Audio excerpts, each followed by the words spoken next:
Gagawa na naman tayo ng juice. Fruit shake. Mai-try na naman ulit ng ibang fruits yung ano ko. Portable na blender.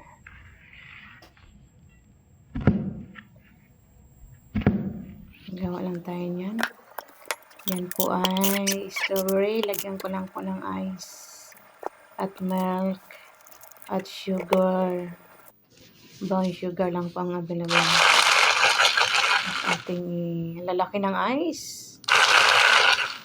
Ang ice ko na ilagay ko. Dapat kalipas ay medyo durog konti. Kasi parang ginasiya yung sabad-sabad sa akong blender. Maliit lang kasi yung niya. Ang tawag doon, yung pang-hiwa-hiwa dyan sa loob.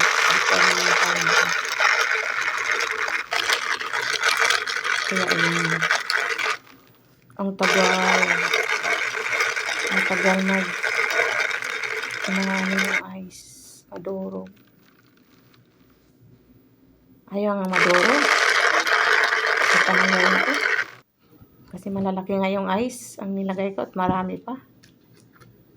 Dagdagan na lang ng milk para huminga konti yung makahinga konti yung aking ikot-ikot. Ay nako, di ko alam ang mga tawag dito.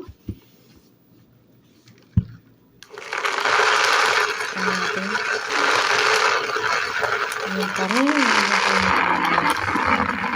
Ano ko lang pilitin. Tama na. Tama na yan. Okay lang naman siguro may ice pa konti. Sa susunod, durugon ko konti yung ice. Kasi hindi madurog dyan sa maliit lang kasi yung sabad sa loob Di ba? Pwede na. Masarap na. Masarap pang pang snacks. At may takip po yung kasama. Ayan. Pwede po yung takpan yan pagkatapos dalawang po yung free dyan. Baso. Ayan. Pwede nyo ilagay dyan yung ito sa loob.